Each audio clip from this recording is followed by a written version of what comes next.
keeping up with our motto, let learning be a joy and teaching a pleasure. Here we are with a remote teaching and learning process to bridge the gap. Happy learning, students. नमस्ते बच्चों, कैसे हो आप सब। आशा है सभी स्वस्थ और सुरक्षित होंगे। कक्षा चौथी, विषय हिंदी, पाठ बोली से परिचय। बच्चों, आज मैं आपको एक शिक्षाप्रद और प्रेरणादायक कहानी पढ़ाने जा रही हूँ। कहानी के मुख्य पात्र राजा, मंत्री, साधु और कुछ नौकर हैं।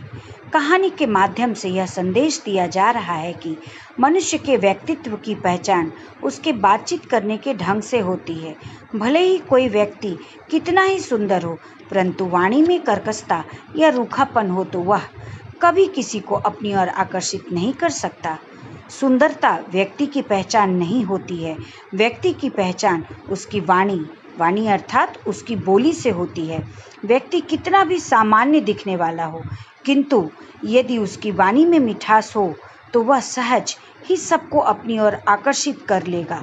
बोलते समय हमें कुछ मुख्य बातों का ध्यान रखना बहुत ही आवश्यक है, जैसे उचित अनुचित का ज्ञान रखकर बोलना, तोल मोल के बोलना, चिल्ला चिल्ला कर ऊंचे स्वर में ना बोलें, बिना सोचे समझे कभी ना बोले, दो लोगों के बीच में कभी ना बोले, दूसरों की बात ध्यान से सुने तभी बोले, गुरुजनों से, माता पिता से, अपने से बड़े या छोटे लोगों से, रिश्तेदारों से, अन्य किसी बाहरी व्यक्ति से बहस ना करें। शब्दों का उचित चुनाव करते हुए सहजतापूर्वक दूसरों से बात करें। आइए बच्चों, कहानी को पढ़ते हैं और इसे विस्तार पूर्वक समझते हैं। कहानी का शीर्षक है बोली से परिचय। एक बार एक राजा शिकार खेलने जंगल में गया। राजा के साथ उसका मंत्री और कुछ नौकर भी थे। उन्होंने एक बहुत सुंदर और स्वस्थ हिरन देखा। हिरन का पीछा करते करते वे बहुत दूर जंगल में निकल गए, फिर भी हिरन उनके हाथ नहीं आया। सभी बहुत थक गए थे। राजा वो अन्य लोग घोड़ों से उतरकर पेड़ों की छाया में बैठ गए। सबको बहुत प्यास लगी थी। राजा ने अपने नौकर से कहा, जाओ कहीं से पानी लाओ। कहानी को विस्तार से समझते हैं। एक बार की बात है, राजा, मंत्री और उसके कुछ नौकर शिकार खेलने गए। जंगल में उन्होंने एक सुंदर और स्वस्थ हिरन देखा। हिरन का पीछा करते करते वे बहुत दूर निकल गए, फिर भी वे हिरन को पकड़ने में असफल रहे। हिरन का पीछा करते करते वे सभी बहुत थक गए और थककर वे एक पेड़ के नीचे बैठ गए। सभी को बहुत तेज प्यास लगी। तब राजा ने अपने नौकर से कहा, जाओ कहीं से पानी लाओ। तो आइए बच्चों, आगे की कहानी पढ़ते हैं। नौकर पानी लेने गया। उसे आसपास कहीं कोई कुआं या तालाब नहीं दिखाई दिया। थोड़ी दूर पर उसे एक झोपड़ी दिखाई दी। पास जाने पर उसने देखा कि एक अंधा साधु वहां बैठा माला जप रहा है। नौकर ने साधु से कहा, अरे अंधे, पीने के लिए थोड़ा पानी दे, हमारे महाराज प्यासे हैं। साधु ने कहा, राजा के नौकर, पानी नहीं है। नौकर बिना पानी लिए लौट आया। आइए बच्चों, कहानी को विस्तार से समझते हैं। राजा के कहने पर नौकर पानी लेने चला गया, किंतु उसे कहीं भी कुआं और तालाब नहीं दिखाई दिया। कुछ दूर पर नौकर को एक झोपड़ी दिखाई दी। नौकर झोपड़ी के पास जाकर देखा तो वहाँ एक अंधा साधु बैठा माला जप रहा था। नौकर ने साधु से कहा, अरे अंधे, पीने के लिए थोड़ा पानी दे, हमारे महाराज प्यासे हैं। नौकर की बात सुनकर साधु ने नौकर से कहा, पानी नहीं है। नौकर बिना पानी लिए लौट आया। आइए बच्चों, आगे की कहानी पढ़ते हैं। अब राजा के कहने पर मंत्री पानी लेने आया। उसने साधु से कहा, सूरदास, हमारे महाराज प्यासे हैं, पीने के लिए थोड़ा पानी दो। साधु ने मंत्री को जवाब दिया, मंत्रीवर, पानी नहीं है। आइए बच्चों, कहानी को विस्तार से समझते हैं। नौकर बिना पानी लिए लौट आया। तब राजा ने मंत्री को पानी लाने भेजा। मंत्री साधु की कुटिया के पास गया और कहा, सूरदास, हमारे महाराज प्यासे हैं, पीने के लिए थोड़ा पानी दो। साधु ने मंत्री को भी वही जवाब दिया। साधु ने मंत्री को कहा, मंत्रीवर, पानी नहीं है। आइए बच्चों, आगे की कहानी पढ़ते हैं। मंत्री ने आकर राजा को बताया कि एक अंधा साधु झोपड़ी के बाहर बैठा है। वह पानी देने से इनकार करता है। अब राजा अपने साथियों के साथ स्वयं वहां आए और बोले, साधुवर प्रणाम, आप कुशल से तो हैं? साधु ने जवाब दिया, आइए राजन, इस अंधे की कुटिया में आपका स्वागत है। आइए बच्चों, कहानी को विस्तार से समझते हैं।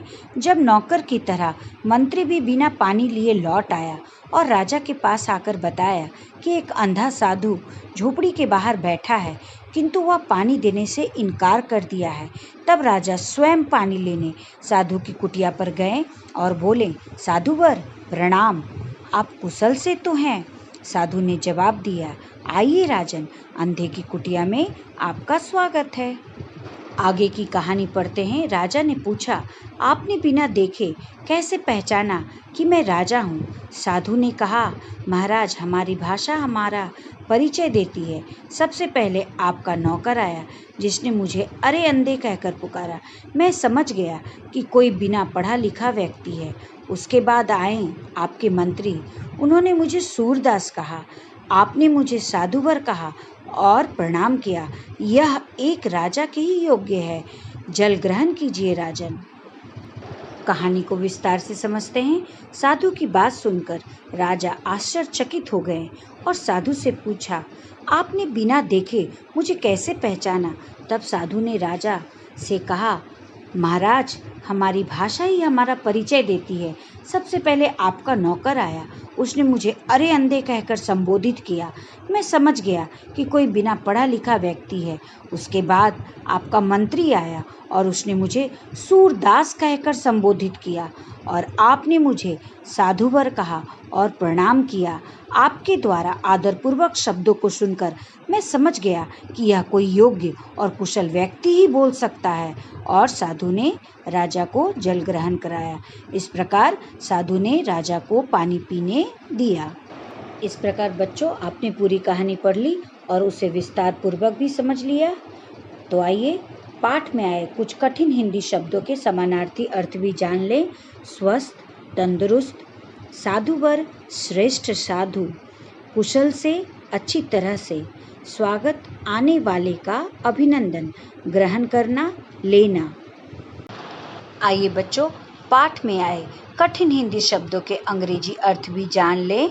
राजा, किंग, शिकार करना, हंटिंग, जंगल, फॉरेस्ट, मंत्री, मिनिस्टर, नौकर, सर्वेंट, सुंदर, ब्यूटीफुल, स्वस्थ, हेल्दी, हिरण, डियर, थकना, गेटिंग टायर्ड, छाया, शैडो, प्यास, थर्स्ट, पानी, वाटर, साथियों, फ्रेंड्स, साधु, हर्मिट, सेज, तालाब, पॉन्ड, झोपड़ी, कॉटेज, हट, अंधा, ब्लाइंड।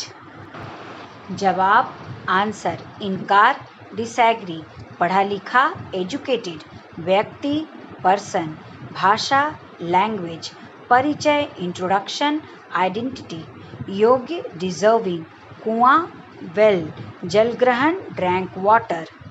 बच्चों, इस प्रकार आपने पूरी कहानी पढ़ ली, कठिन हिंदी शब्दों के समानार्थी अर्थ और अंग्रेजी अर्थ भी जान गए। इस कहानी का मुख्य संदेश यह है कि हमें सहजतापूर्वक, विनम्र भाव से और आदरपूर्वक किसी से भी बात करनी चाहिए, क्योंकि हमारी बोली ही हमारे व्यक्तित्व का परिचय देती है। आप घर में स्वस्थ रहिए, हंसते और मुस्कुराते रहिए, प्रतिदिन कुछ नया सीखते रहिए। धन्यवाद।